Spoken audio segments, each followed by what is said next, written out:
This is Dan Schneider on this Dan Schneider video interview. It is another of my Actors on Acting interviews. The man before you is Richie Cerda, and I will be speaking with him about his life and his work and the craft of acting, and the conversation will begin in a moment.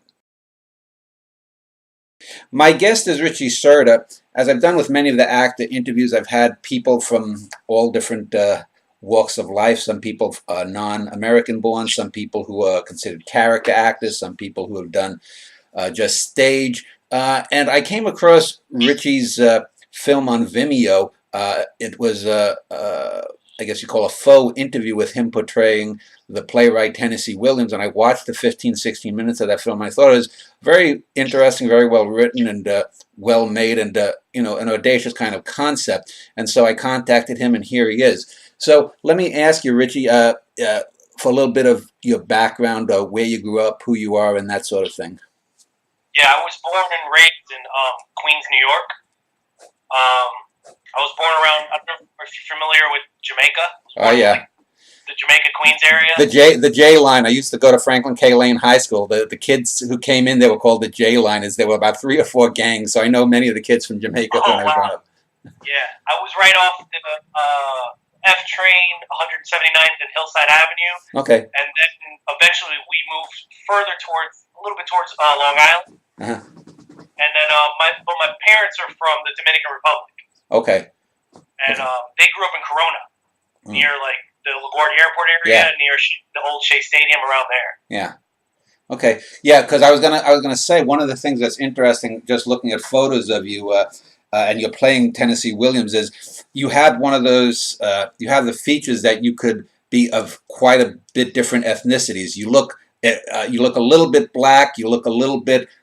You could be Latino, you could be white, you could be someone from the Mediterranean, Italian or Spanish or Greek even. And so that gives you a sort of a wide range.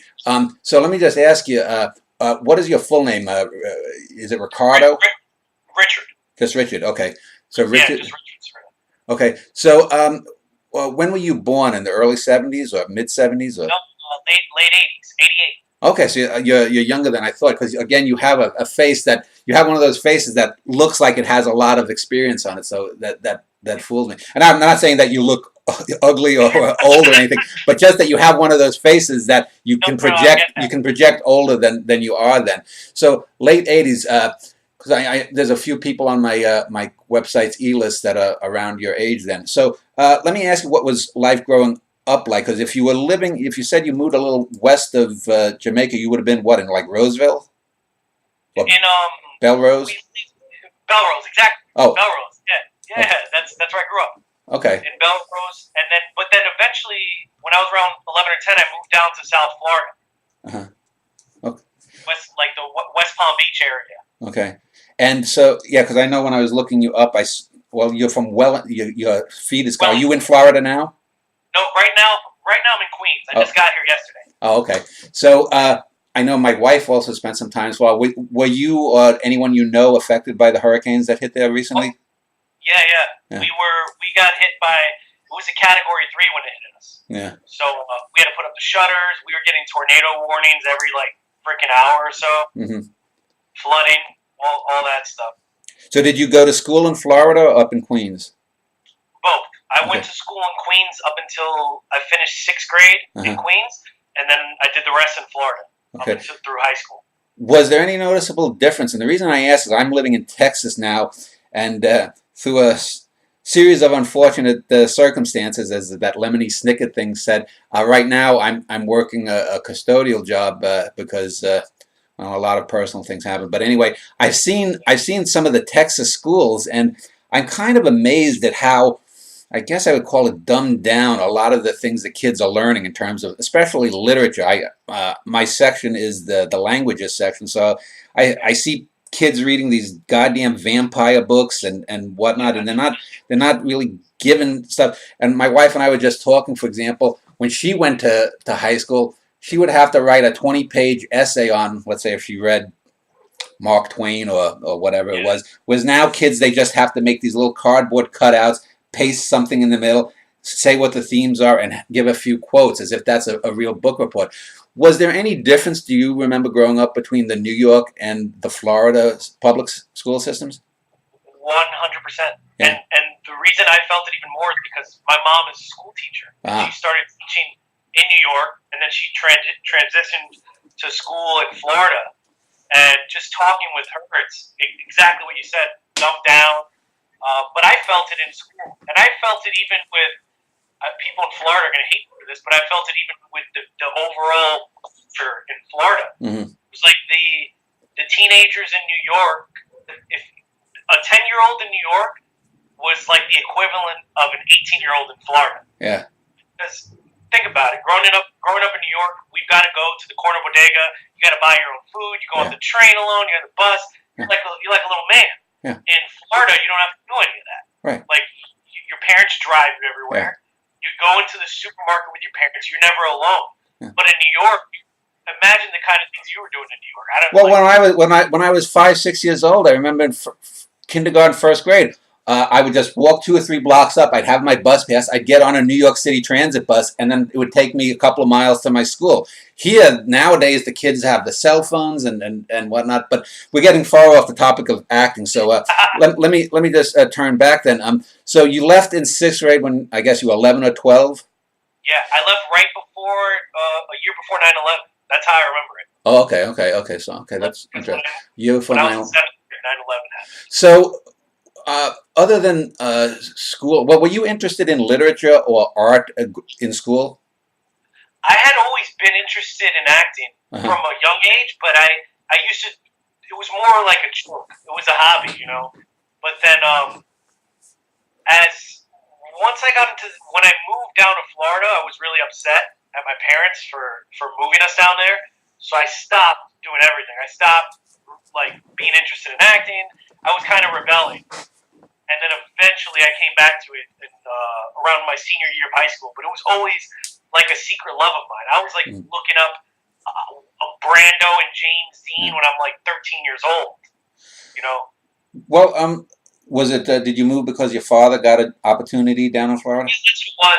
My parents thought there was going to be more opportunity down there because my dad does, like, he has like bodegas, like supermarkets and stuff like that. So my mom's a teacher; she could go anywhere. But my dad wanted to try his hand out in Florida, so that's why we moved. And at a young age, we were really mad. But I think in the long run, it was a good move for everybody. Yeah, I know. Despite some recent circumstances, as I mentioned in the last couple of years that have hit me, I've always said that I'm better off for having left New York. I left New York when I was 26, and I lived for a dozen years in Minnesota, in the Twin Cities, and then the rest of the time with my wife up here. And I think a lot of times you'll find a lot of people in New York, for example, who could literally tell you, yeah, I grew up in, say, Belrose, and the farthest north that I've been for the last 40 years is Yonkers. The farthest west that I've been is Giant Stadium, and the farthest east I've been is the Nassau-Suffolk County line. I mean, they live in an area that's, you know, maybe the size of the actual city of L.A., you know. It's a small world, and you get that kind of New York, I guess, bravado that New York is everything. And there are certainly great things about New York, things that I miss, but I think leaving, getting out there, does help you. So you found that well. Exactly. Yeah. Because, like you said, when I was living in New York, we were, you know, we'd hang out on the same corner, on the same block. Yeah. We would never go to Manhattan. Like, I never went to the Empire State Building when I lived in New York. But when I moved out and when I came back, that's when I was fascinated with, I went into the city, I started watching the plays on Broadway, going to Lincoln Center, but I never did any of that when I lived here. Yeah. It took me getting out to appreciate it. Yeah. So you're a kid growing up in 1990s New York. I left New York in 1991, so you basically grew up in Rudy Giuliani's New York. Yeah. What things do you remember? Because I remember when the subways were graffiti strewn. I remember the dirty New York before you were born when Ed Koch was mayor. They used to have burnt out buildings that they put placards in it to make it look good. What was the Giuliani era New York like growing up? Did you feel, because I grew up with the idea of Serpico, that, you know, the Al Pacino movie. It was that era where the cops was sort of these fascists, and so you had gangsters on one side, drug dealers, and crooked cops, and there was the sense that everyone was in on something. Was that similar in Giuliani's time? Not in the area where I was living, yeah. Because in Melrose, it's a more tamed area. But I know because my dad always had his bodega out in like Jamaica. There during the '90s, there was always like a sense of like danger. Mm-hmm. Like they even they got stuck up a couple of times. Mm. My mom, when she was pregnant with my brother, like had a guy hold a gun to her head. Like that's the kind of shit that was going on. Oh, sorry, can I curse or not? Yeah, sure. It's the internet. Yeah, I didn't know. I was like, but yeah. So I do remember it being like, it was more. We were like when it came. We were always doing crazy stuff like fireworks and kind of running around in the streets and like, being like stupid little kids. But I think I was too young to really realize what like Giuliani's impact was, on the city. Yeah. So you mentioned that you had been looking up Brando and Dean and these icons of acting. What kind of movies did you watch? Because you would have grown up, I guess, when you were early kid. DVDs first started coming out. So did you watch a lot of old films? Were you more into the films of the '90s, or what?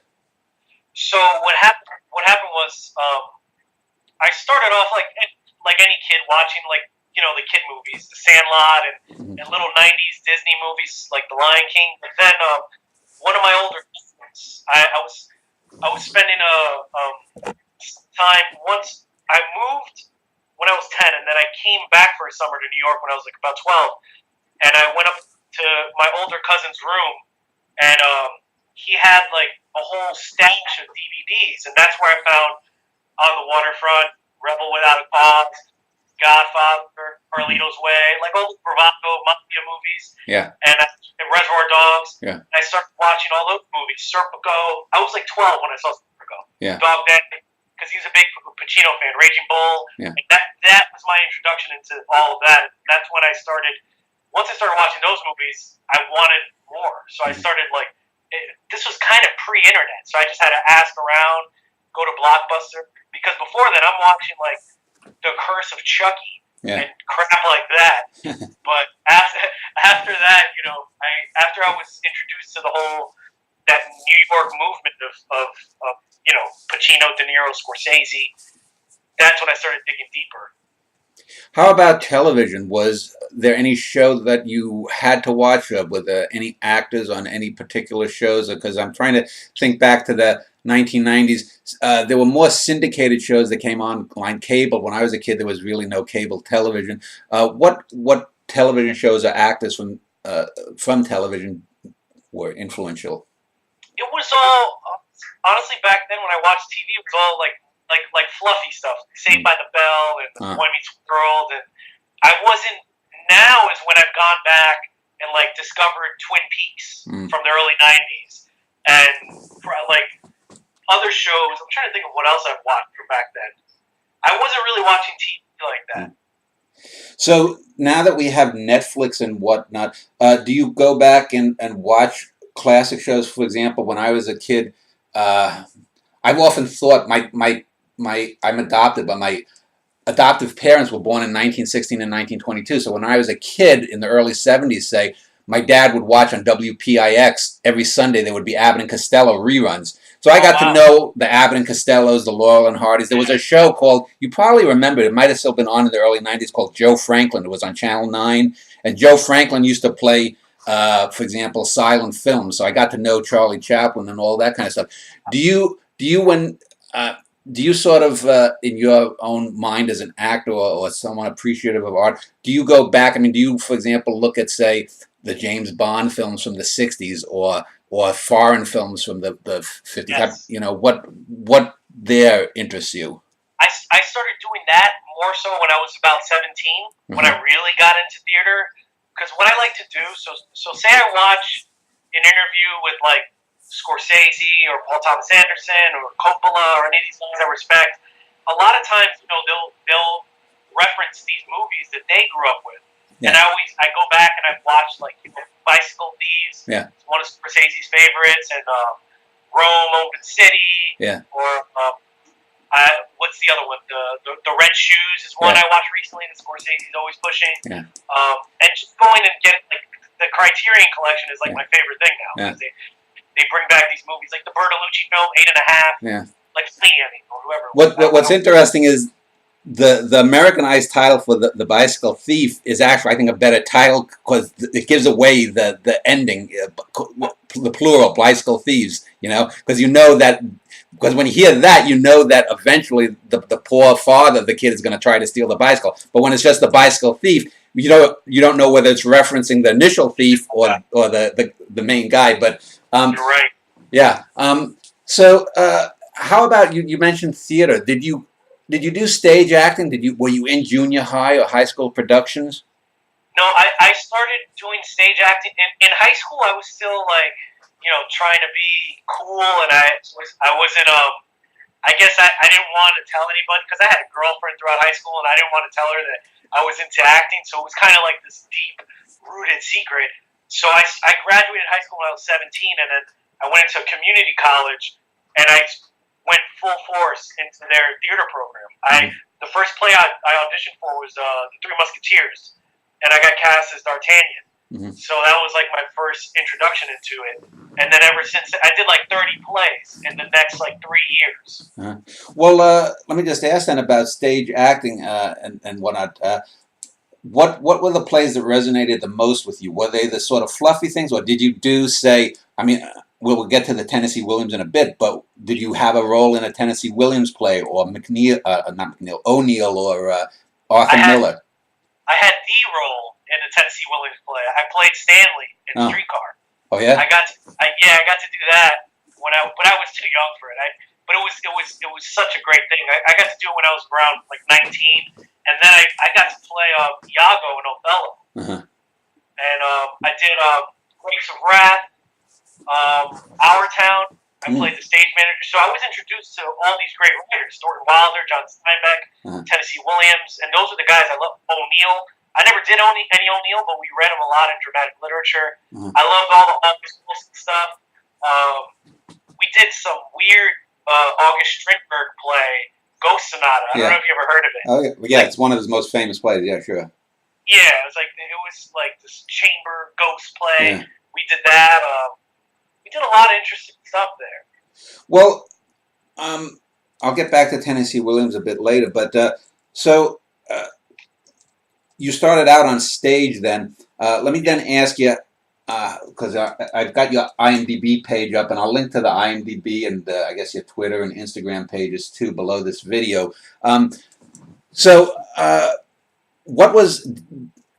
Well, let me just ask, are you a member of, say, SAG now, or are you an independent actor, producer? Independent. Yeah. Independent. So when you do, did you star in, let me just look here, your first filmography, it says here as, so basically it looks like it's your own work then. So all of it, yeah, self-produced, all of it's me, yeah. So have you ever done commercials, like gone out to, do an AT&T commercial or anything like that? No. You know what happened when I was still in college and studying theater down in Miami, like the scene isn't as big as LA or New York. So all they have like that, like these 2-liner commercial auditions. I went out for like 1 or 2, but then I had to ask myself, like, is this why I got into this? And I said no, and that's when I really I wanted to put all my time and dedication into creating roles for myself after college that could challenge me and help me dive into it the way I wanted to. So I kind of veered away. And I know some people at first are like, what are you doing? You need to audition for commercials and, go up the ranks. But I just felt like I wanted to do something more challenging. Is it that most of the stuff on television today, as well as in film, especially Hollywood film, is just, I guess for lack of a better word, too commercial, too dumbed down? You get... like that Game of Thrones stuff, and it's nice to put on costumes, but can you really get to the existential ideas of what is a human being, what is the purpose of existence, that kind of thing, if you're just pulling out swords and cutting off the heads of a dragon.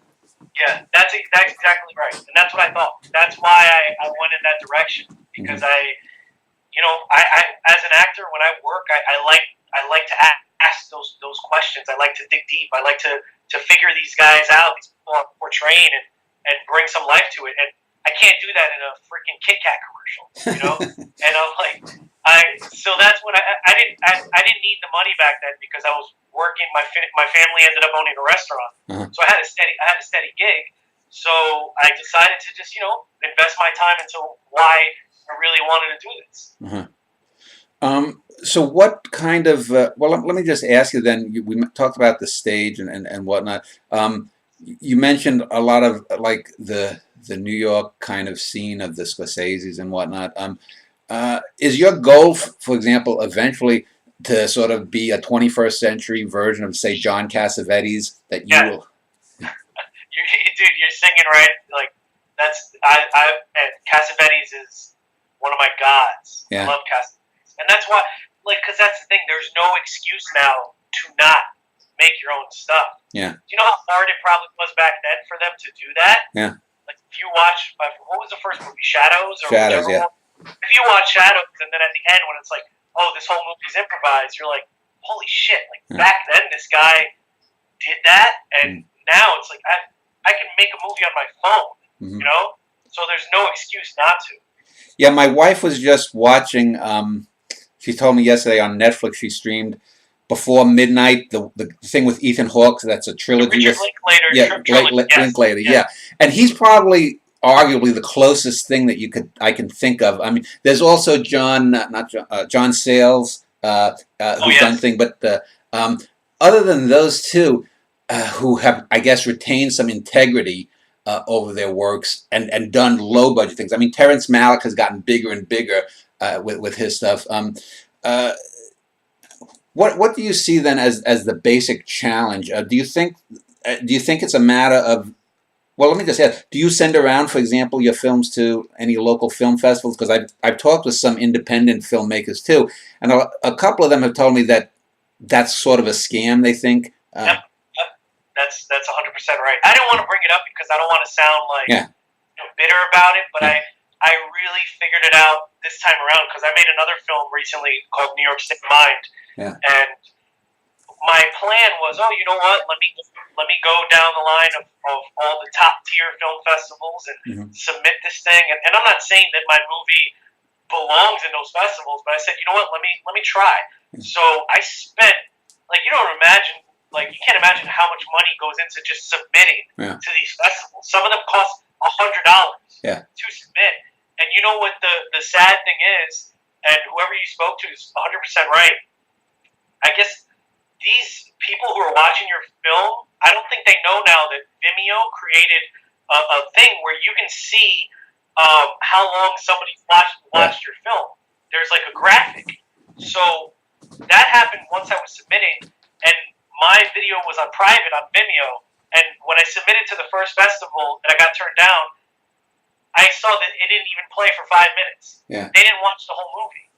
Yeah. So if these festivals that I'm shelling out $100 to, and then this is what's happening with these festivals, all the movies that are being accepted have some type of name actor in it. Yeah. Because now low budget movie for them means $10 million. Yeah. It's not micro budget. Like the stuff that I'm doing that's like under 20,000. Yeah. Like low budget is 10 million now. Yeah. And it's like you're gonna see the B-list guy as the lead, and that's what Sundance is, that's what Tribeca is, that's all of them now have some sort of name actors in the movies.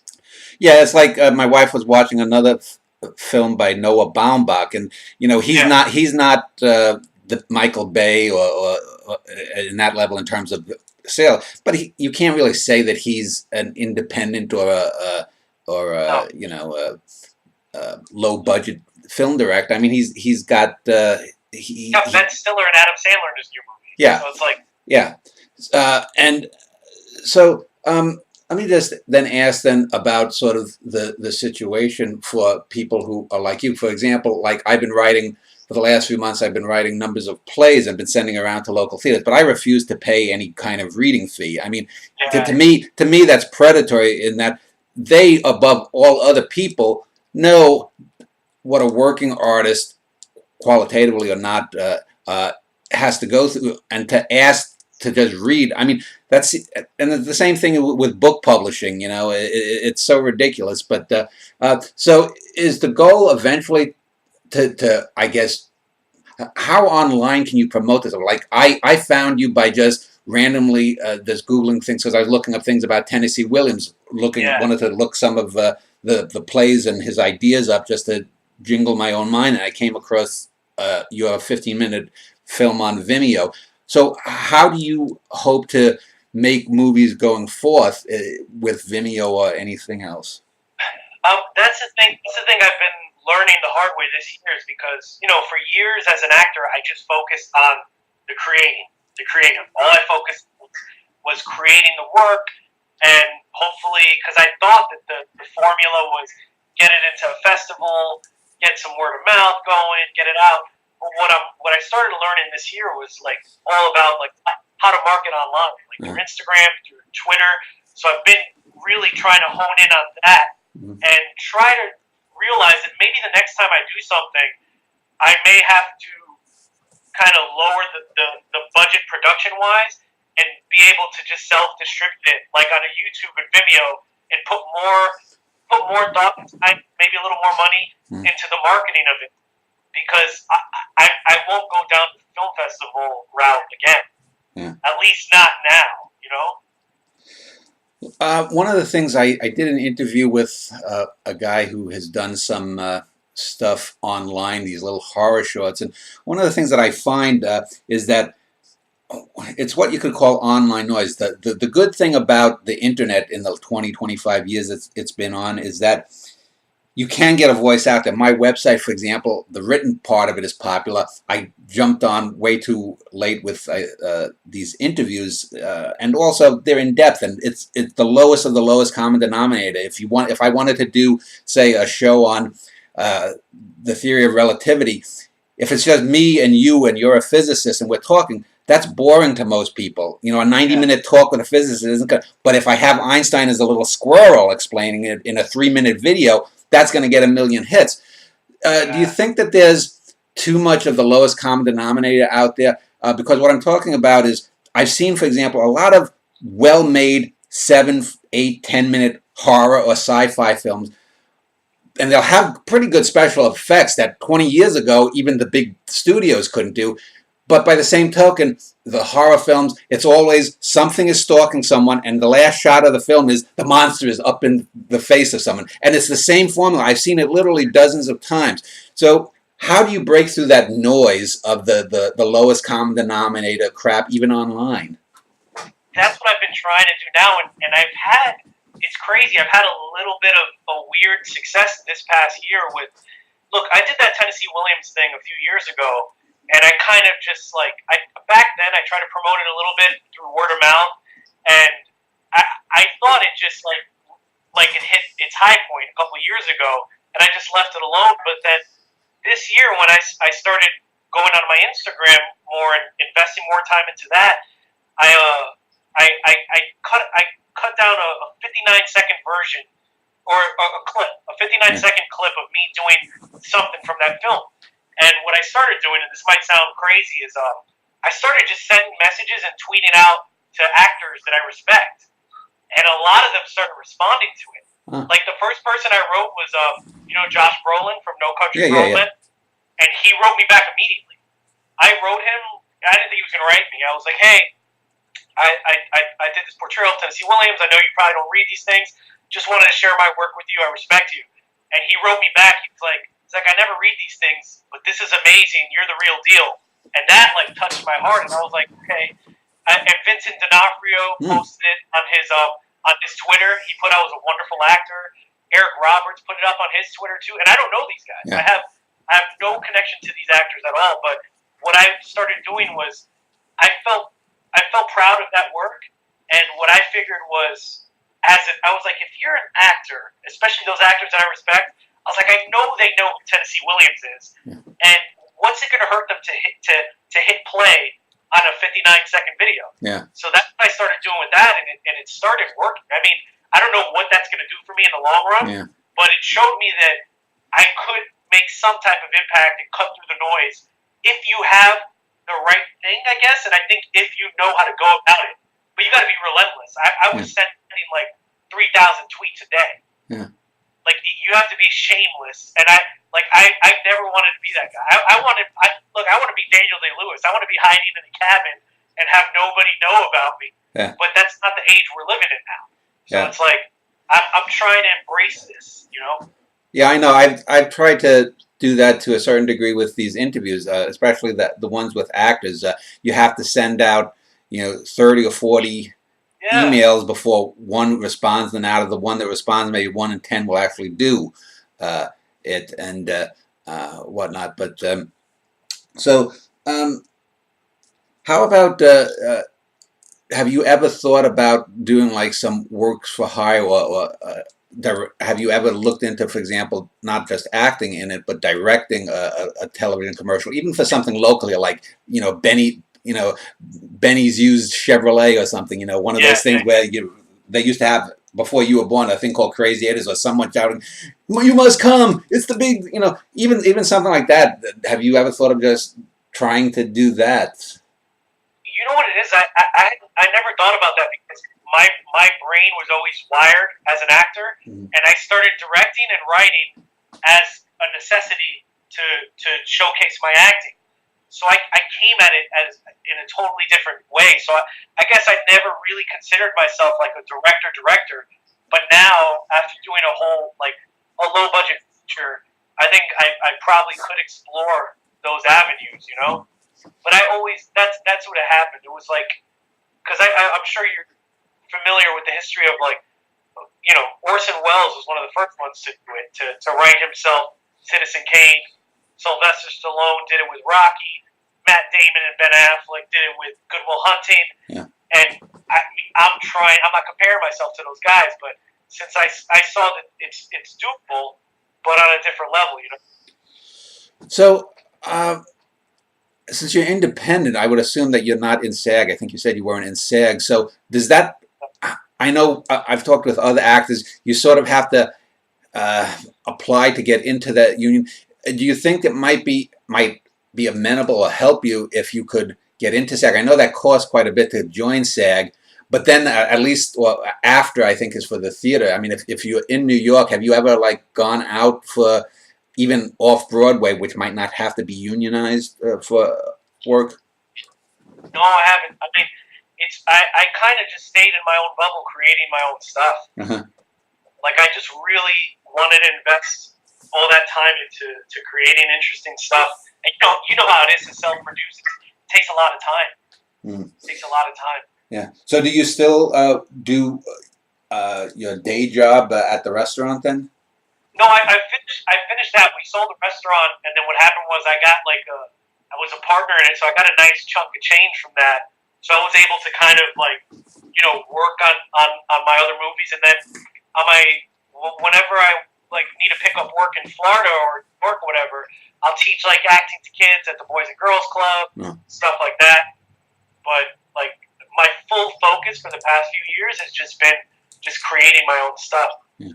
So I'm not, just before I forget, I'm completely open to working with other people. I'd love to be, in the future, somebody in a film or stuff like that. But it's just right now, at this stage of my life, I wanted to really challenge myself before I want to have something to show for myself, so that if I audition for something and they ask, can this guy carry a movie, or can this guy do this, I have a few things to show them to say oh, he can actually act. Yeah, one of the tough things in the arts is, and I've always said in writing MFA programs, I really like the mafia.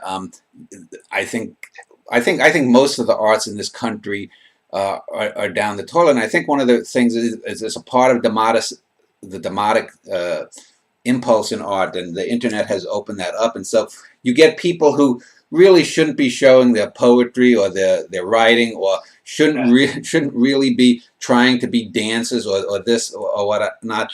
But I think a lot of kids are always told you can do anything, and that's really not the way. I mean, I could never be an actor. I mean, I can't be LeBron James. I just don't have the memory. I don't have the physical tools. Did you know, for example, when you were growing up as a kid, that I can do this? That when you saw, say, whether it was Jimmy Cagney or Marlon Brando or Robert De Niro, that said, I may not be as good, but someday I know I can do that. Yeah, that's what I felt. That's what I felt. When I was 16 or 17, I started to feel that, but it was tough. When I first started doing my first play, I knew I wasn't hitting, the levels these guys were hitting, but that's what made me like fight and work even harder, because I looked up to those guys, and I knew, like, because my first few years as an actor, I had like these emotional walls, and I wasn't doing certain things, and then throughout the harder I worked, and once I started seeing growth, that's when I knew like this was the right path to go down. Yeah, I saw. You've got 3 films listed: The New York State of Mind, Lost Interview, and then 10 Williams. And I think the only one that fully is online is the one I saw, The Lost Interview. And the thing I found interesting about the portrayal there was that,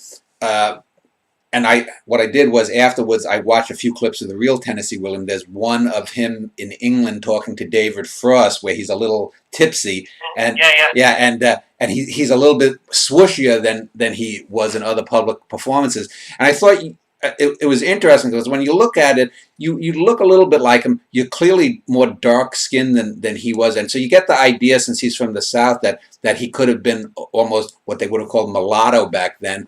And so you have this sort of racial ambiguity. You have a little hints of him being, a little fairy-like, and so you have that plays throughout the whole 15 minutes. Sometimes he's serious, sometimes he's reserved and whatnot. And I thought it was a very good and interesting thing. When you wrote the screenplay, or when you acted, how long, or was it mostly improvised? How long did it take you to conceive that 15, 16-minute film? So look at what happened. So you saw the on my IMDb where it says 10 Williams. At first, I tried to tackle a feature film about him, and the interview portion was kind of sprinkled throughout the movie, and then there was flashbacks between Tennessee and his sister Rose and his mom. Yeah. And I wrote this thing, and I even shot it. But the movie, at the end of the day, because that was my first thing I wrote, it just didn't come together. Yeah. But the stuff that I thought was kind of usable was the interview stuff. But a lot of it was there's a mix of both. There's stuff that I took directly, like from reading his memoirs. I read all his notes. He has these published notes. I read all those. I read probably everything, every play or poem he's ever written. I read, and then just like you did, I was just really engrossed in interviews about him. But I wasn't interested in, like, because a lot of times it felt like he was like putting on this act in these interviews. But what I was interested in was, like, I would see these small little moments of emotion come out in him, and I was interested in tapping into that. And I felt like a lot of that came from, and he writes it in his plays. It came from his relationship with his sister and what happened to her, and his mother and his father. So I tried to kind of capture that in the writing of it. Like, how do I write something, and how do we improvise something that shows, like, the emotional core of this guy, his essence? That's why I wasn't trying to do I'm not good at impersonation, so what I really try to do is to capture his essence. I try to, as much as I can, watch him, and me as an actor try to figure out what this guy's going through inside. And hopefully, when people watch it, if they feel something at the end of it, hopefully they're not like, oh, this guy can't do the Tennessee Williams impersonation. Hopefully they're left with some type of feeling. And that's what I was going for. So what particularly then drew you to the work of Tennessee Williams versus, say, Arthur Miller, his contemporary, or Clifford Odets, or someone from that era? It's this simple. I was on this acting trip we used to go to called KCACTF. It's like this regional competition, something. And somebody came across the cover of his memoirs, and they were like, "Hey, you resemble Tennessee Williams." And for some reason, that stuck in my head for years. And when I finished college, I was like, "Oh, maybe I should look into doing something about it." And that's honestly where it came from. So you don't subscribe to any kind of like a method acting or anything, do you? I mean, no. I take from.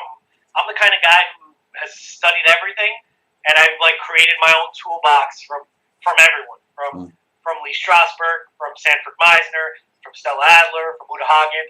Whatever works for that role, I'll do and I'll try. Well, I'm not like just one thing. Well, you just mentioned acting coaches. Did you take acting classes, and who was your teacher, if so?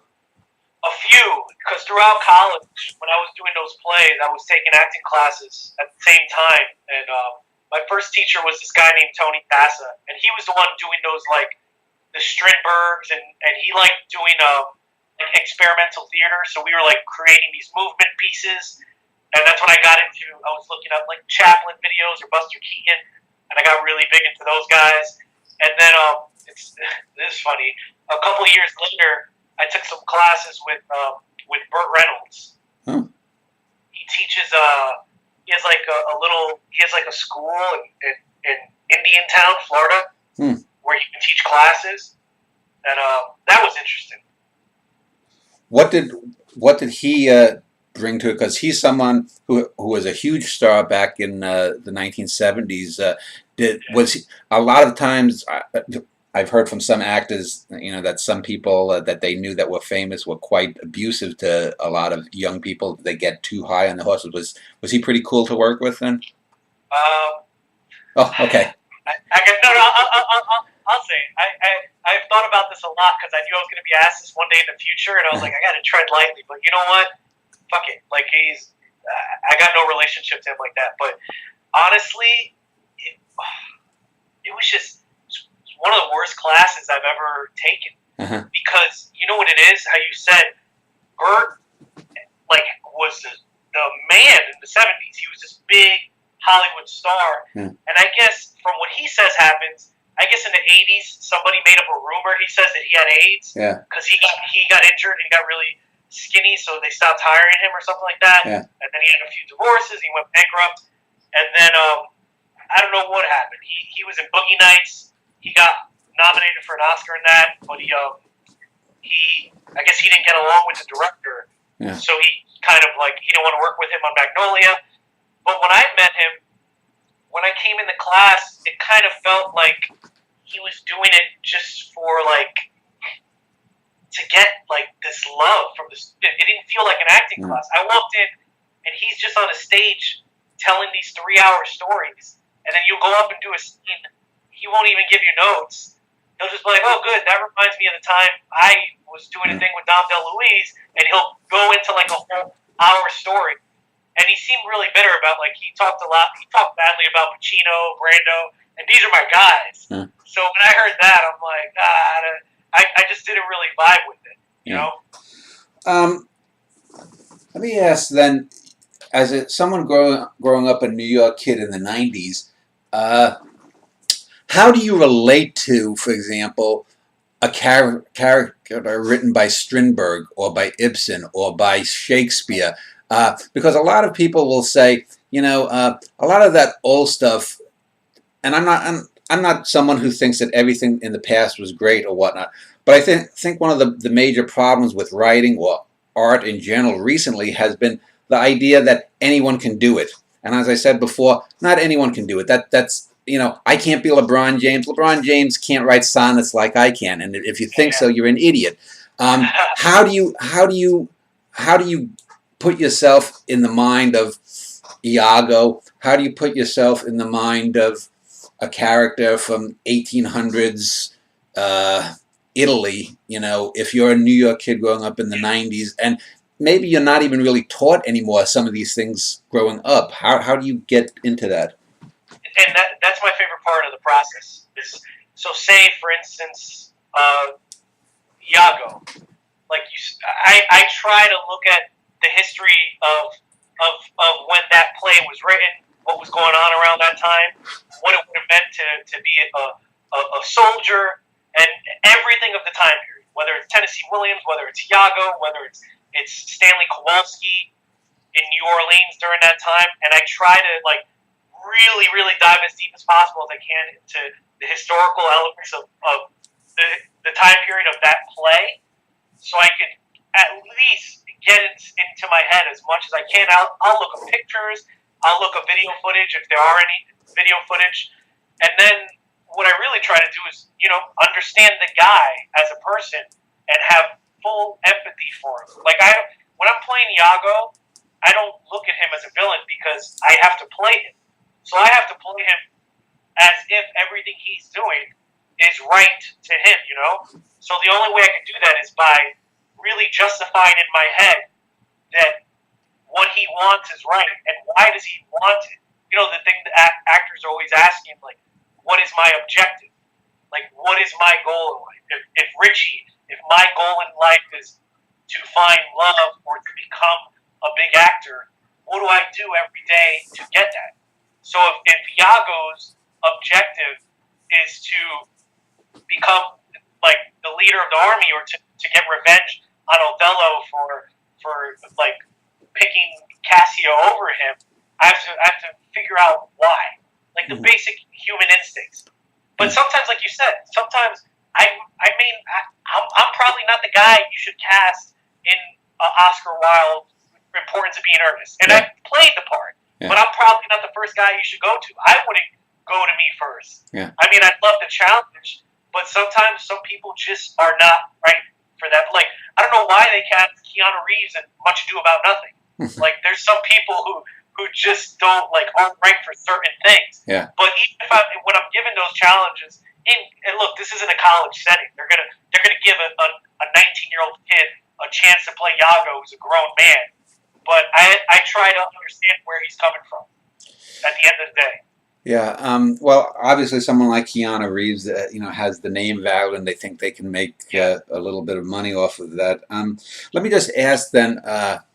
About acting styles. I've spoken with a number of people, actors who grew up in Europe or have worked in Europe, and I don't know if you remember a show called Babylon 5 when you were a kid. I interviewed this woman, Mira Furlan, who played the alien on that show. Oh, yes, yeah. If you get a chance, you should watch that interview. She was really cool. But if you look at, and I would assume you're probably familiar with Akira Kurosawa. And yeah. Oh, yeah. Kurosawa once said that, told Toshiro Mifune, who was his main actor in most of his most famous movies, that he would always try to give a little tick, say, to get an actor into a role. Imagine that this character maybe limps a bit or has a little facial tick or something. When you embody something, if you've taken on a role on stage even, do you try to create a backstory of what the character is? Do you try to add in a little thing that separates the character from the other characters? Yes. I mean, I don't look at it as trying to separate from the other characters. I look at it as like just for me to get full ownership of it. But I do that. I do a backstory from when that person was born up until the first moment of the play or the film. Mm-hmm. So I fill all of that out. Where was this guy born? His upbringing, his home life, and very detailed stuff. And I try to make these like really deep emotional memories of like the most upsetting time in the character's life, the best time in the character's life. But then what happens, I don't know if a lot of actors have told you this, but the way I work, you do all that homework. You spend weeks or months working on this thing, but once you're in front of the camera or once you're doing the play live, all that shit has to go.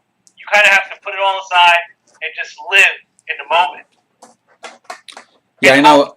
And hope that it's all in you. I know some people who are proud to be character actors have told me that even when they've been in the background or something, they'll make up, like if their character is just walking with another character to catch a bus and the two main characters are in the front, that they'll make a backstory of what they're talking about. So the two actors will get together and say, well, we're talking about my Aunt Sally who just had a heart attack and I'm worried that she's going to die or something. Yeah, 100%. And that's like, what's the play in the bar? Iceman Cometh. Yeah. Like if you're playing a character that the first half of the play, you're just laying with your head on the bar, like you do need to create a life for this guy. Yeah. Like, what is he doing in the bar? You can't just be like, oh, I'm just an actor sleeping on the bar until I have my lines. Yeah. Because then it's not going to be, it's not going to come from a place of reality. Another thing that if you watch what would be called world cinema versus Hollywood especially, but even American independent films tend to this, is that European actors and even Japanese actors, they tend to act with their full bodies. Hollywood seems to always think that emotion comes just from the face, and you'll get these melodramatic close-ups, and he'll be like, you'll get these contortions of the face, but if you watch a Kurosawa, well, probably the best example of it I can give is, I don't know if you've ever seen any Ingmar Bergman films. Have you ever seen any Bergman? Yeah. If you ever saw The Virgin Spring with Max von... Okay, no. Well, if you know who Wes Craven was, his first film was called Last House on the Left, and it was basically a really dumbed-down horror film version of The Virgin Spring, and the character Max von Sydow plays I think he's a farmer or something, but his daughter is raped and killed by these guys who come into his home when he's away, and when he comes back, he's depressed, and he goes down to this spring, which is arguably the Virgin Spring, and we don't see his face. We just see his full body from the back, and we see him slowly. His body starts slumping, and it's, I think, much more powerful because you have to imagine what he's thinking, what's on his face, by just seeing the way that his body, and Cito is a big guy, sort of contracts. And yet you never seem to see that in Hollywood. I think it's because Hollywood and American producers and whatnot don't trust American audiences to be able to identify with. What do you think of that? I think you're right. I think that's what it is. I think these big studios are so scared of just even the slightest chance that somebody won't understand, so he won't do a master shot and just show a character, put his hand on his head and slump down in a chair. They're going to be right up here and force feed you the emotion.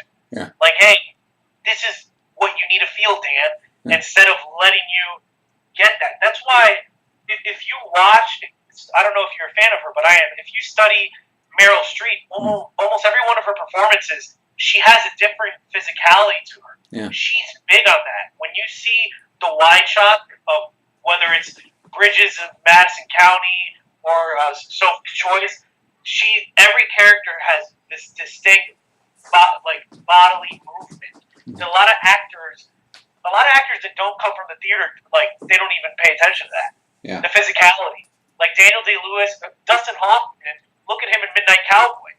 He was putting rocks in his shoes so that he could have that limp and do all that stuff. Mm.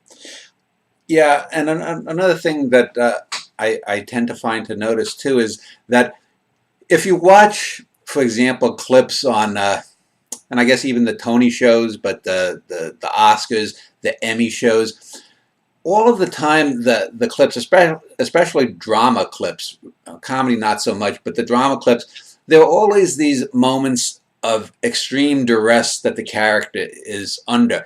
And for me, I've always thought, and a number of actors have told me this and confirmed it, that those are what they call the money clips, in that if your Aunt Sally, as I mentioned, is dying and you're at her deathbed, and Aunt Sally took care of you when your mother died when you were 6, and you had all this investment for 40 years with Aunt Sally, you can bring up the emotion. But if the preceding scene is the character, say, on a bus going to the hospital, and there's a rude person talking there, and the character gives a sly little look, dealing with all this distress, that might be the actual better moment of acting, if the actor can pull it off, because it's not it's not the thing that anyone is going to focus on, but it's just as legitimately a part of that character's universe and life.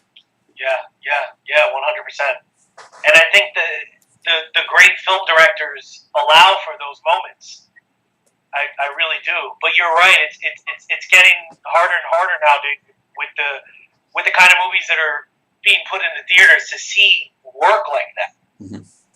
Because I don't know why they're not willing to take a chance. I don't think the audiences are that dumb. I think they're making the audiences that dumb by fucking giving us 8 Fast and Furious movies and giving us all these superhero movies. It's like, look, those things have their place, but they're not the only movies that should be in the cinemas.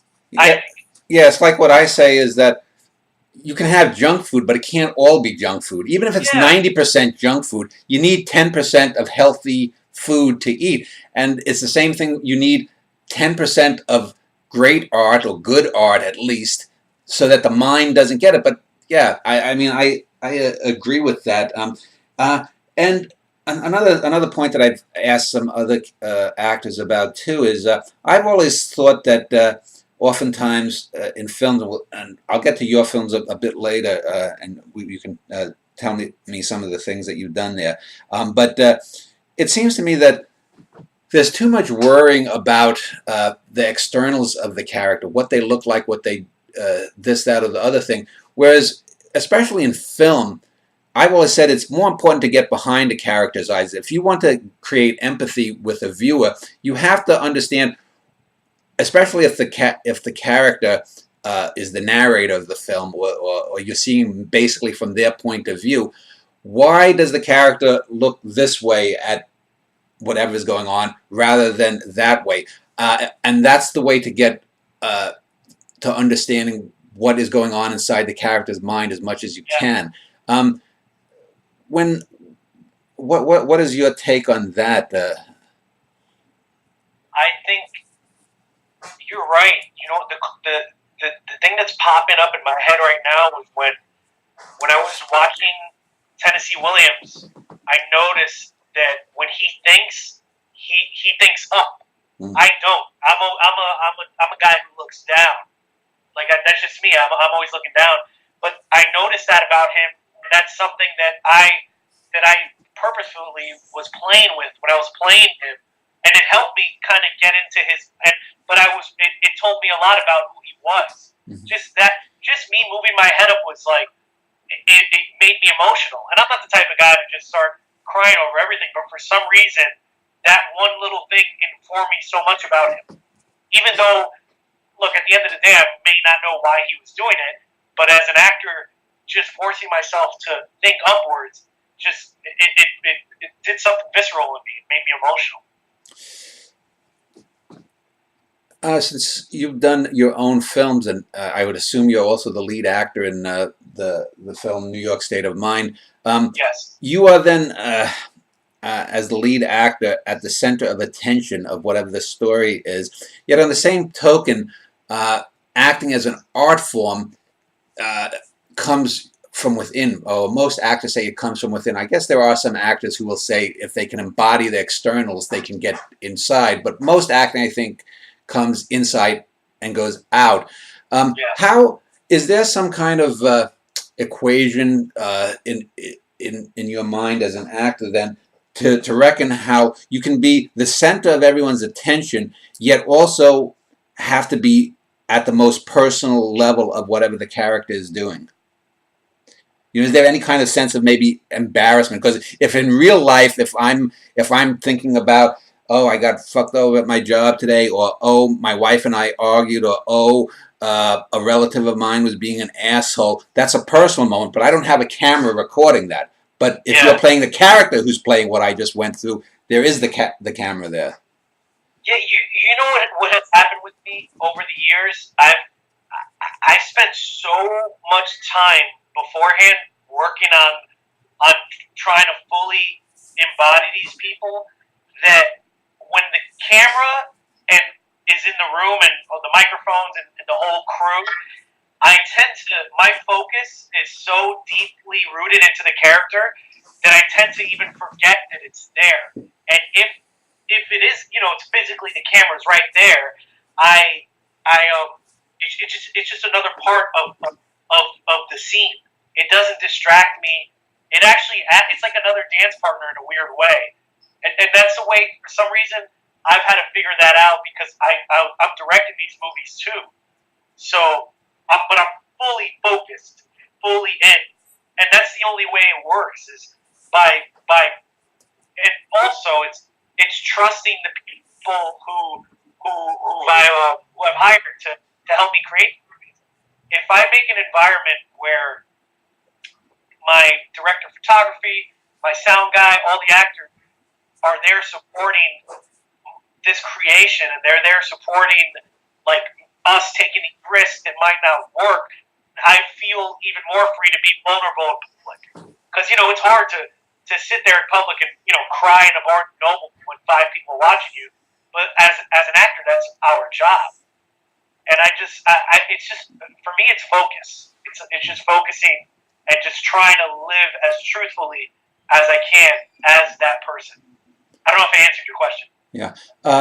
If you are playing a character that's well outside your natural being or person, let's say if you were cast as a pedophile or a serial killer or a mafia hitman, or you are in some other way, even if it's not a negative trait, if you were cast as the Pope, say, how do you draw from your own experiences to relate to something that is way beyond your own personal experience? You do 2 things, at least I do. Sometimes it'll get to a certain point where you just, we're actors. You have to use your imagination. If I can't draw from my experiences of being a kid from Queens, what it would be like to be the Pope, I have to use my imagination to try to create that in my head of what that would be like. And hopefully, sometimes you try to do things too, like, that one time that I had to do a speech in school, and it touched people and it moved them. Maybe you look at a small moment that might relate to something, and you magnify that.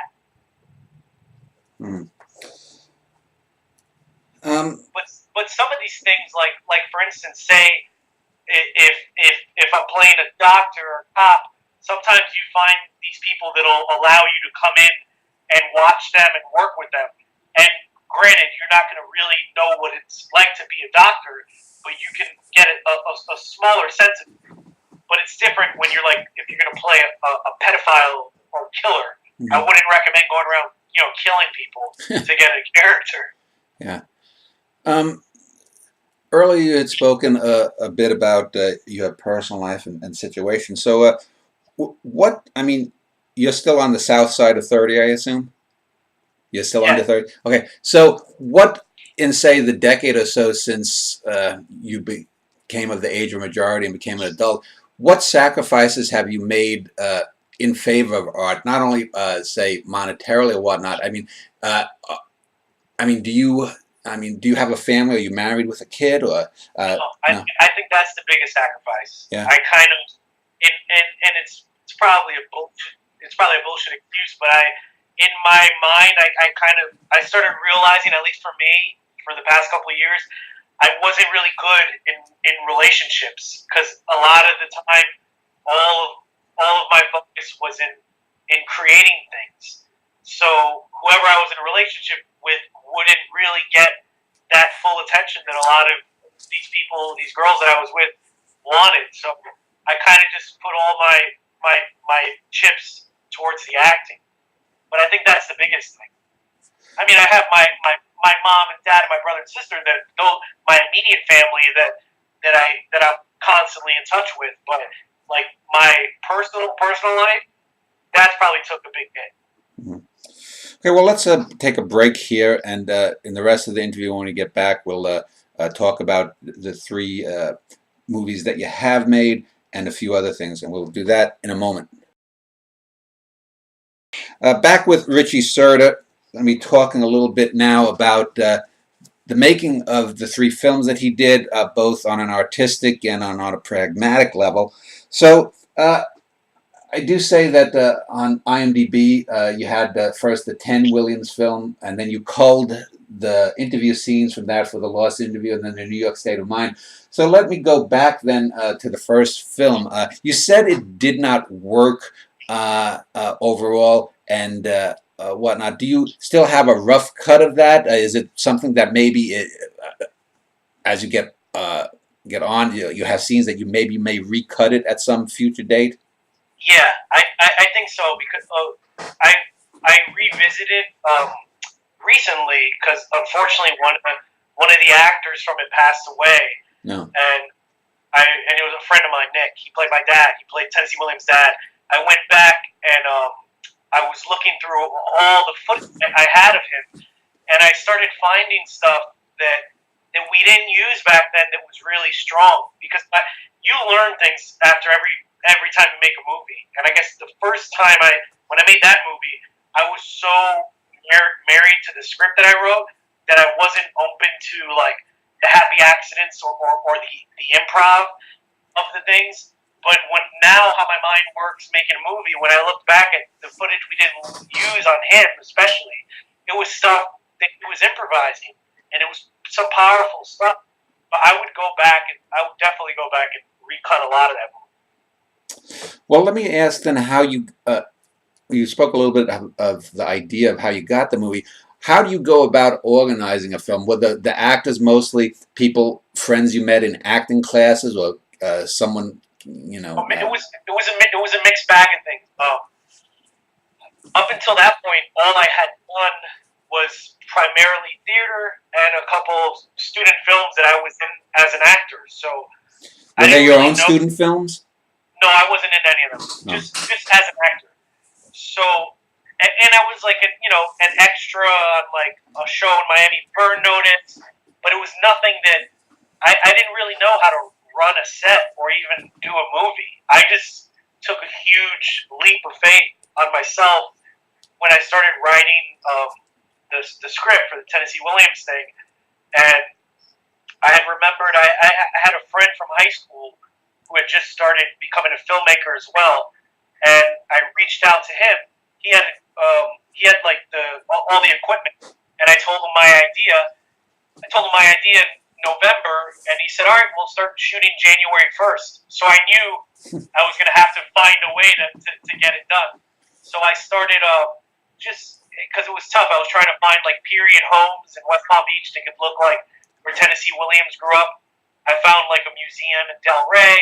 And then the actors. I met an actress in an acting class in LA that I offered the part of the sister to, and a couple of the other actors were like that, actors that I went to school with.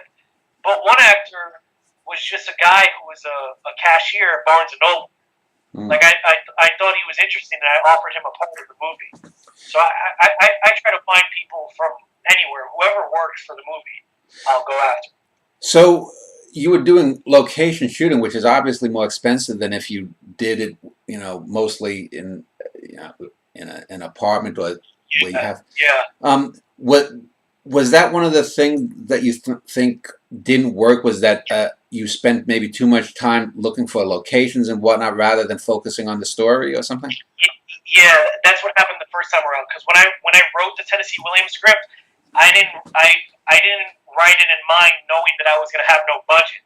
I wrote it like if I was going to have access to all the stuff.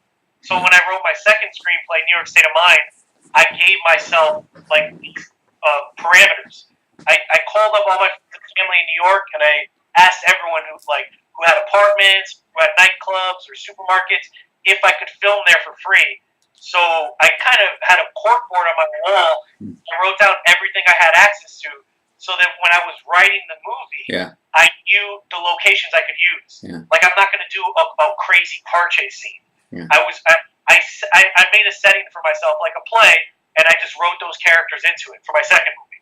But I didn't do that with the first one, and that's what kind of screwed me up. Yeah, that's interesting, because I know one of the things that when I think I had mentioned early, either on screen or off screen, that the last few months I've been writing plays, and one of the things I tried to get is that you don't need a lot of props. You just need the actors, and you can have actors in a quarter stage, and if the writing is good enough and the actors are good enough, no one's going to remember that who goes to a play and remembers, oh, there was such a lovely chandelier hanging there. I mean, it's yeah. Nobody. And so most of the people then, I would assume they were doing it for a lot of people said to just put on their resumes and whatnot. Do you find that those actors are not as committed because they're not being paid, or more committed because they believe in the project?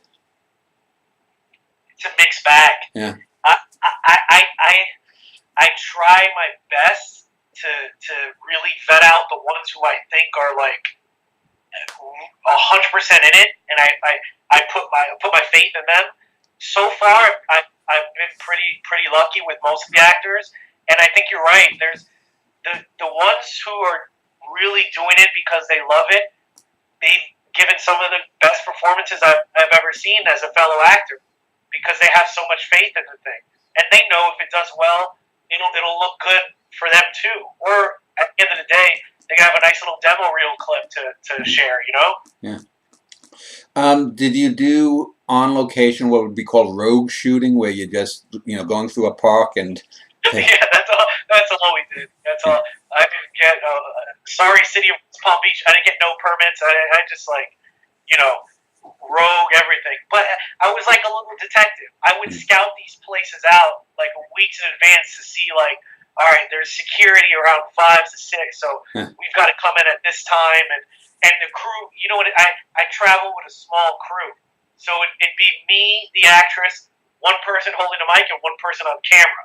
Like, we don't have a big crew. Yeah. So we would have to, and that's the thing too. Sometimes what happened in that movie was it hurt like the sound quality. It's because we didn't have the time to if an airplane came by, or if there's this crazy bird yapping in the background, and then it stops yapping when we cut to the other person.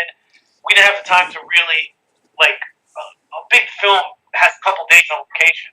We had an hour tops, and so we would have to rush some things. But that's why I like to rehearse, a couple weeks beforehand, so that when we get there, we can just do it. So how about the tech people that you have? The person who is the lead cinematographer, or the I guess is it the gaffer or the best boy who holds the mic? Or, I don't know the terminology. I just give it to whoever's available. Yeah. I don't even know so when you're taking a shot in any of these films, did your cameraman say, well, if we're getting too much shading here, we need to go there? Or when you were editing it, did you edit the films alone, or did you take advice from other people? I took advice from other people. With my cinematographer is also my editor, and we collaborate like that. So we know, especially the second time around when we did the second movie, we knew what we needed to get, as opposed to the first one, we were feeling each other out. So the second one, when we did New York State of Mind, we knew if we needed to spend more time on certain shots and to make sure to get as much coverage as possible, to get as many wide shots and everything. Because on the Tennessee Williams thing, we were flying by the seats of our pants and just going nuts. How many minutes of film did you shoot for the first film, and then how many ended up on screen?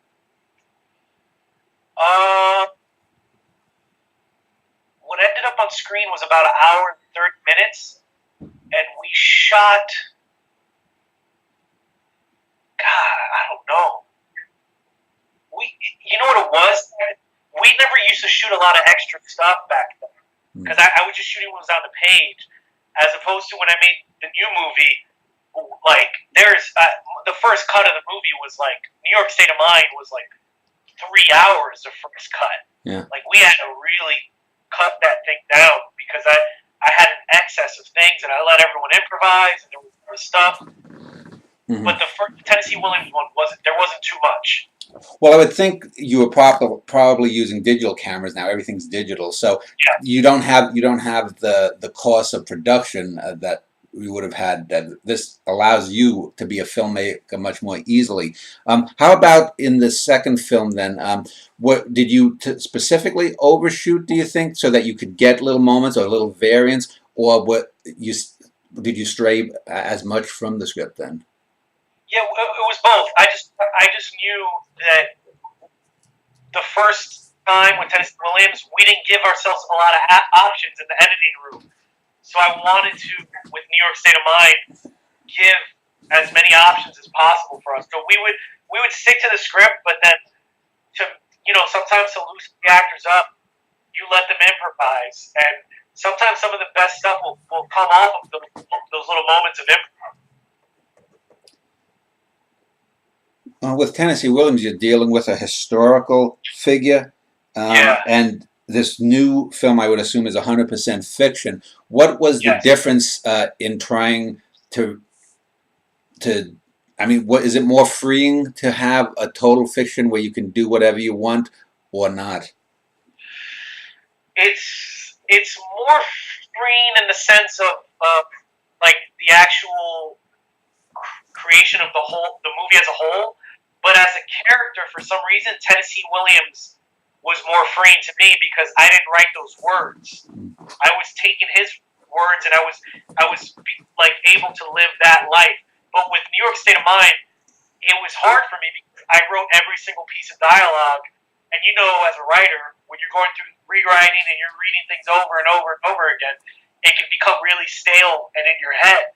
So a lot of times, I had to shake it up and like improvise stuff and try all kinds of different things to be as real as possible as the new character in New York State of Mind. As opposed to Tennessee Williams, I'm saying words that aren't mine, so it's kind of easier to tap into him. I saw the trailer that you had for New York State of Mind, and what would you describe that as? Is that a mystery? Is it a thriller or what? It's kind of like a dark psychological thriller drama. I'm playing this guy who's he's like a little bit is inspired by. As an actor, I've met all kinds of people in my life, like people like these scam artists, like talent agents, and all over Florida, California. Well, they'll promise you like to get you auditions for big movies and TV shows, but first you have to pay $500 for these pictures. And so I was interested in dissecting that world, and that's where that character came from. It's this guy who has cancer, but he's scamming these up and coming actresses in New York to pay for his like cancer bills or whatever. Oh, okay. It sounds sort of like I was just looking at the tagline that you had from I thought of, I don't know if you've ever seen the film Broadway Danny Rose, Woody Allen's film. Yeah, the Woody Allen film. Yeah, that's a great one. So let me just ask you about some of the actors here, and maybe you can give me a little background. This is from New York State of Mind. Sandra Gumuzio, Jay's mom. Do you play Jay? Is that your character? Yes. So she plays your mother. Where did you encounter her? Did you hold auditions, or were these people that you saw in other things that you just called up and said? No. So with New York State of Mind, I approached it totally different. Because I shot the Tennessee Williams movie in Florida, so I had a lot of friends over there. New York State of Mind, do you know the website Backstage? Yeah. So I put up a casting notice on there, not knowing that I was going to get 3,000 submissions. Seriously? I got 3,000 submissions, and it said, this is non-union, you're not going to get paid, this is, I told them what the movie was about, but then I put a clip of my Tennessee Williams thing so they could see that I'm like a legitimate actor. Yeah. I was like, and I'll be playing this part. And 3,000 actors submitted.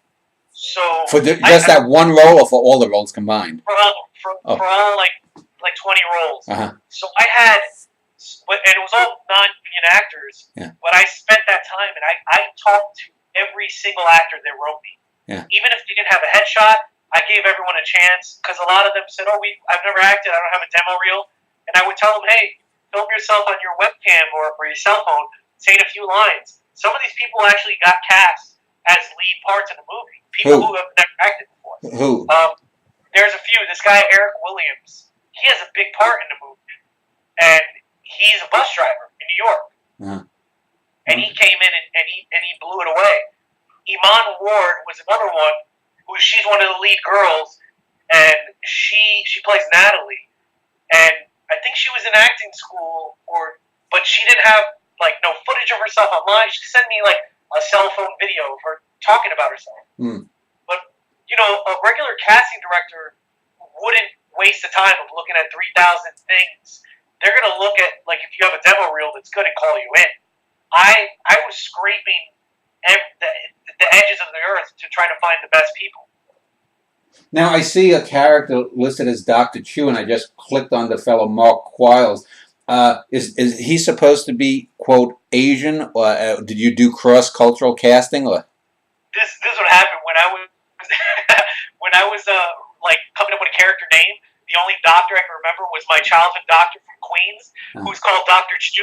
So I just named the character Dr. Chu, and then I cast a Spanish guy as it. But his name's not even mentioned in the film. But that was just me, like a little nod to my childhood. Now, another actor I see here, for example, has been acting for about a decade, but he looks in his 50s or 60s. Emile Ferzola, what role did he play, and was he someone who came late to acting? He got cut out of the movie, unfortunately. Oh, okay. Yeah, you see, that was one of the casualties of having so much footage. Yeah. But he's a nice guy, great actor. But his stuff got cut out. And I see Philip Richards. He was an actor. He played cancer therapy group member. There's only a handful of people that actually have the photos here.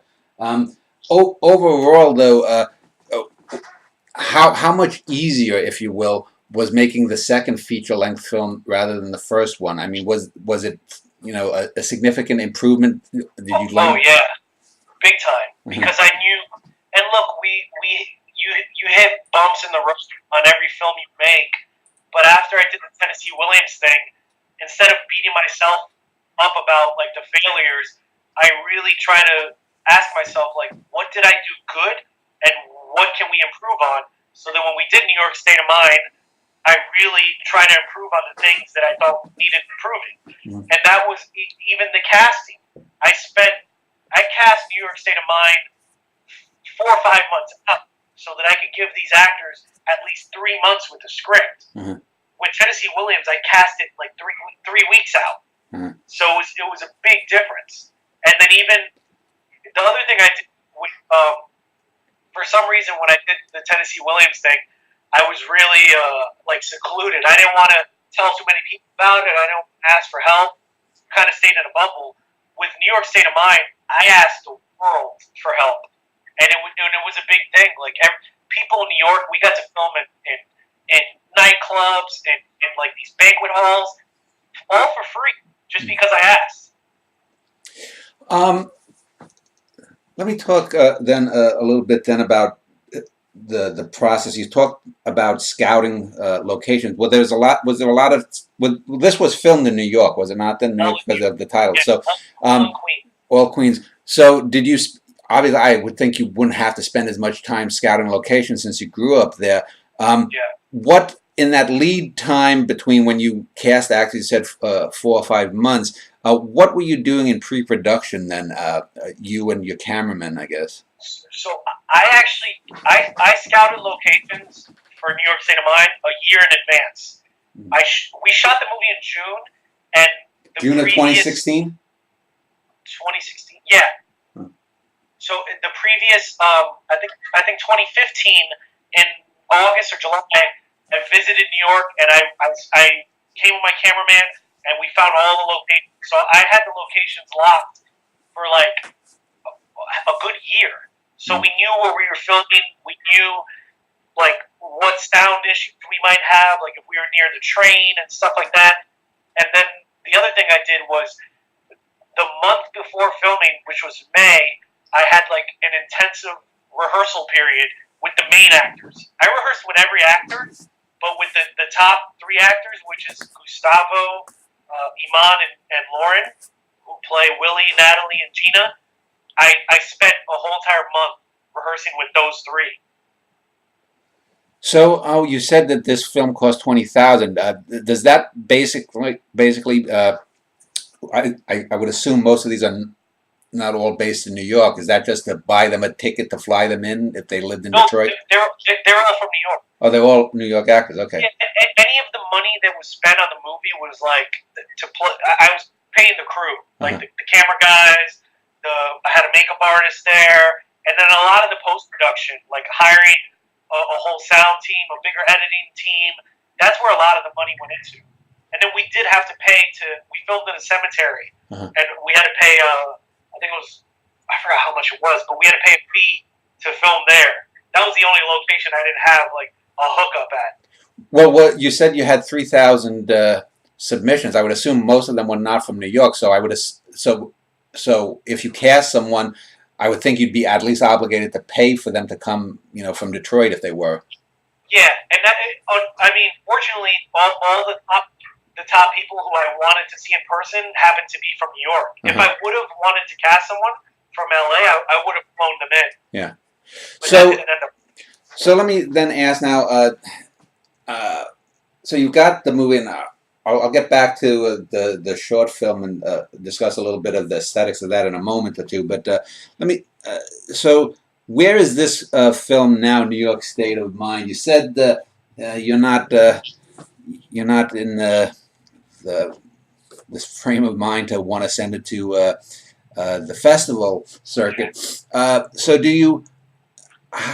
You can tweet these celebrities and whatnot, but how do you get that? I mean, I know some actors have actually rented a movie theater and invited people and some critics, local critics in. Is it like the old days with pop radio that if one movie critic in New York, if Rex Reed, for example, saw it and said, "Oh, this is good," does that? I mean, what is your plan in it? You know what happened? I guess I didn't mention it earlier. I actually got distribution for New York State of Mind. It's available to rent and buy online. It's on Amazon. It's on Google Play. It's on. You can also rent it on YouTube, and then it's going to be out on eventually Hulu and Netflix in about a year. Because when I did submit to all those film festivals, there was a few. We did get into a few of the lower tier ones. There's like a Los Angeles Cinefest we got into. I won Best Actor at the NYC Indy Film Awards, but these are all these lower tier festivals that nobody really talks about. But I guess this company, Indy Rights, saw my movie at one of those festivals, and they wanted to distribute it. So now it's been, for the past few months, I've just been promoting it, like marketing it. So you have a distribution company that's now distributing? Yeah, it's out. The movie's already out since July. So do you just get do they tell you, next month you're going to have 3 weeks, it's going to play for 3 weeks at this theater in St. Louis? Or?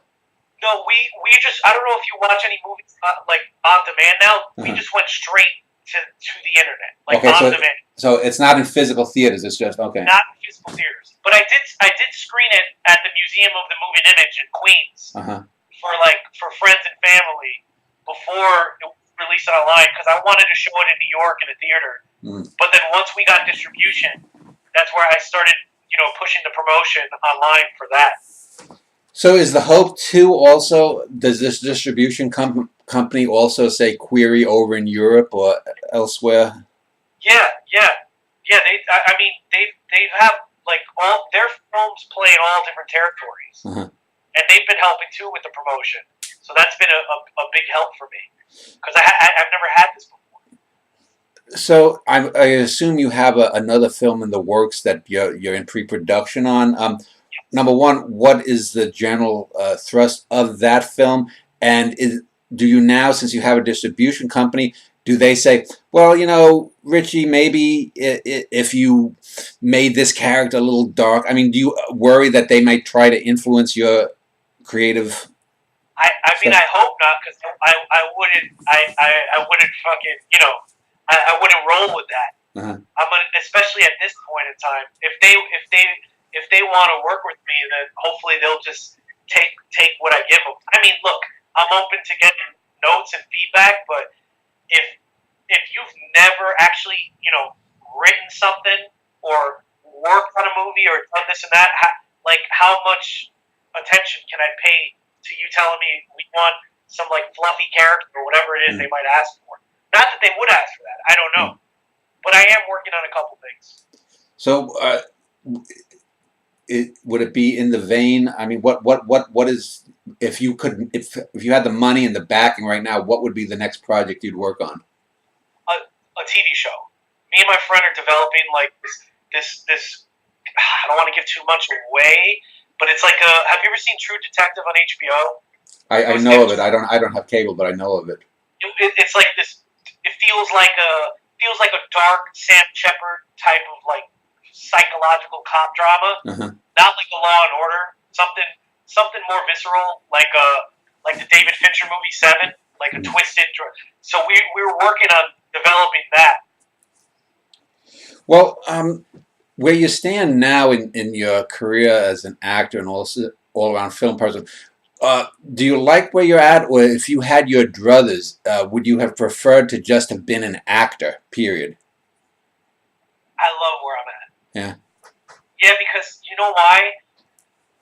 All the other actors I came up with, none of them are have played any of the kind of roles I've played to challenge themselves and showcase themselves, and they're kind of like, a lot of them have quit, because they fell out of love with it and they haven't gotten those opportunities. And I started creating these opportunities for myself when I was about 21. So, double your age. You're what, 28 now? Yes. When you're in your late 50s and you look back on things, how would you define success in your career? If, let's say, you've made 5, 6, 8, 10 indie films that are generally well regarded but have not, made you super rich, would that be enough, or would you do you want to get to a certain level monetarily, financially, or is the artistic success more important? The artistic success is more important to me. So if I'm able to continue doing work that I love, that challenges me for the next 50 years, I'll be fine living in a studio apartment in Queens or Brooklyn or wherever I'm at, as long as I continue to create these things or collaborate with people who I respect, who I want to work with. Like, there's a lot of big filmmakers that I'd love to work with. Let me just go back to the film that I saw that prompted me to contact you, and that's The Lost Interview. Now, you said that was part of the first film, and because I was wondering why it was filmed in black and white, so I would assume because they were flashbacks or interstitial things, that's why it was black and white. The rest of the film, the first one, was in color, I assume. No, we went full black and white. Oh, it actually was black and white. Okay. Yeah. So, so was the conception of the questions just what you would have asked Tennessee Williams, or did you have the idea that Williams was being interviewed by, a television host of that day, of that era?